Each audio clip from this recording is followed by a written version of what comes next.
안녕하세요, 미사디입니다. 제가 일본에 온 지 이제 1년 정도 됐는데요. 한참 한국에서 살다가 일본에 가족하고 이민을 와서 이주를 해서 느낀 점을 한번 이야기해 보도록 할 건데요. 초반에 제가 이제 일본으로 넘어왔을 때는 제가 한국에서 취업을 하고 온 게 아니잖아요. 이 애로사항이 좀 있었습니다. 왜냐면은 저는 첫째, 일본어를 잘하는 편이 절대 아니었어요. 한국에서 일본어 쓸 일이 뭐 아시겠지만 거의 없죠. 거의 없고, 제 아내가 일본인이지만 한국에서는 한국어만 주로 사용을 했습니다. 그렇기 때문에 일본에 오자마자 제가 할 수 있는 거는 정말 거의 없었다고 봐도 됩니다.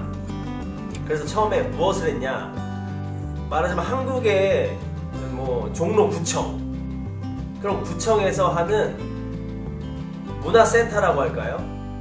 그러니까 일본에도 이 구에서 하는 문화센터 같은 게 있어요. 그래서 외국인을 위한 일본어 교실이 있었어요. 그래서 처음에는 일본어 교실에 다녔습니다. 일본어 교실에 가면 선생님들은 연세가 드신 일본인 분들이 이제 가르치시고요.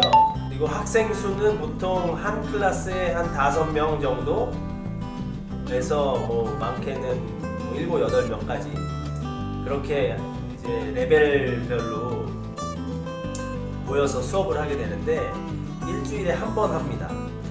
일주일에 한 번 하고 그 나머지 시간은 도서관에서 JLPT 책으로 공부를 했습니다. 그러니까 초반에는 대화를 길게 끌어갈 수가 없었어요. 그 부분이 제일 어려웠고, 왜냐면 기초밖에 안 돼 있다 보니까 그런 부분이 어려웠고, 그 다음에 한자 공부하는 거. 한자는 지금도 어려워요. 물론 읽는 거는 괜찮은데 쓰는 거는 아직도 너무 어렵습니다.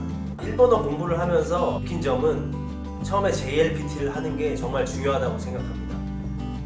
그냥 대화만 해서는 이런 어떤 간단한 문서들이나 읽을 수가 없기 때문에 좀 어려운데, 요새는 그 네이버 팝하거나 구글 번역기들이 너무 잘 돼 있어가지고 그런 거를 종종 활용하곤 합니다. 제가 이렇게 외국에서 살면서 언어를 이제 계속 공부하다 보니까 뭐 과거에도 영어에 대해서 조금 그렇게 생각한 부분도 있지만 좀 용기 있게 말을 해보고, 전화를 받고, 말을 걸어보고, 또 말을 듣고, 이렇게 하는 게 굉장히 중요한 것 같아요. 그 JLPT는 말 그대로 단어라든가 문법, 그 다음에 그 책에 대한 내용의 이해, 이런 게 중점적으로 돼 있기 때문에 말하는 것과 듣는 것과는 조금 거리가 먼 시험이에요. 물론 듣기 시험이 있기 때문에 그 부분에 있어서는 일정 부분 노력하면 향상이 된다고 생각합니다. 이 언어라는 것은 먼저 듣는 게 돼야지 말하는 게 되거든요. 제가 아이들을 키워보니까 뭐 아이들이 뭐 책을 읽고 공부를 했나요? 뭐 선생님한테 교육을 받았나요? 그런 게 전혀 아니잖아요. 그런데 아이들도 수백 번, 수천 번씩 부모들이 하는 말을 듣고 그거를 뇌에 새긴 다음에 이제 그 하나하나의 그 뭐랄까 단어 조합, 그리고 문장 순서, 단어 순서, 이런 걸 배치하면서 이제 말을 하기 시작하잖아요. 그거랑 저도 똑같다고 생각합니다. 저도 처음에는 계속 들었어요. 뭐 물론 지금도 다 들리는 건 아니에요. 근데 계속 듣고 그 다음에 말하는 거를 조금씩 연습하니까, 그것도 뭐 말할 기회가 많지 않다 보니까 밖에 나가서 이자카야라든가 그런 데 가서 대화하는 것들이 참 좋은 방법이라고 생각을 합니다. 여러분들 중에서도 일본에 뭐 워킹 홀리데이라든지 이렇게 취업을 준비하고 계신 분들이 계시다면은 먼저 JLPT는 기본으로 하시는 게 좋을 것 같아요. 저는 특별히 JLPT 급수를 지금 따놓은 상태는 아니지만 하나하나 공부하는 게 도움이 될 수밖에 없더라고요. 여기서 이제 또 팁을 하나 드리자면, JLPT가 꼭 있어야지 취업을 하는 것은 아니라고 말씀드릴 수 있습니다. 저 같은 경우에 저는 이력서를 만들어서 이제 넣었어요. 직접 찾아가기도 하고. 그래서 면접의 기회를 얻을 수 있었고 일을 시작하게 됐습니다. 하지만 이제 한국에서 취업을 하고 오시려는 분들은 아무래도 그 JLPT라는 그 등급이 있으면 그 심사하시는 분이 직접 만나기 전에 미리 이 사람의 언어 능력을 알 수 있기 때문에 당연히 도움이 된다고 생각하고요. 나이가 어리고 대학교를 갓 졸업하시거나 아니면 한국에서 일을 하시거나 하다가 해외, 특히 일본으로 이제 취업을 준비하시는 분이라면은 JLPT를 공부해서 그 점수를 하나 만들어 놓는 것이 좋을 거라고 생각합니다. 외국에서 살아보니까 사람 사는 건 다 똑같습니다. 다 똑같고 뭐 의식주 뭐 사람이 뭐 특별히 다른 게 있나요? 피부색 정도 다르고 머리 색깔 정도 다르고 제일 다른 부분은 언어죠. 언어가 돼야 자기 생활도 편해지고 뭐 어디 가서 뭐 하나 주문하고 뭐 하나 부탁할 때 조금 더 해외 생활이 편해진다고 생각합니다. 혹시 여러분들 중에서도 취업을 생각하신다거나 해외에서 한번 살아보고 싶으신 분들은 그 나라의 언어를 공부하시는 게 제일 좋다고 생각합니다. 물론 당연하겠지만요. 제가 일본어를 공부하면서 느낀 게 보통 한국에서는 아리가또 고자이마스, 오하이오 고자이마스 등등 간단한 말들을 듣는 경우가 많잖아요. 외국인이 중요하게 생각하는 거는 이 단어를 아는 것보다는 단어의 발음과 이 액센트가 되게 중요하다고 생각해요. 일본어도 제가 이렇게 살면서 가만히 듣다 보니까 이 뭐랄까 한국에서 느끼는 그런 사투리 같은 억양들이 있어요. 그리고 발음 중에서는 트, 크, 카, 즈 뭐 이런 발음들을 잘 사용해야지 상대방이 잘 알아듣더라고요. 뭐 아리가또 고자이마스 같은 경우도 아리가또 고자이마스 이렇게 영어의 Z 발음처럼 Z 발음처럼 이렇게 발음하는 게 굉장히 중요하고 아리가또 고자이마스보다는 아리가또 고자이마수에 가깝습니다. 수. 그러니까 우리나라 사람들이 일본어를 구다사이 곤니치와 이렇게 발음하는 것들을 자세히 알아보면요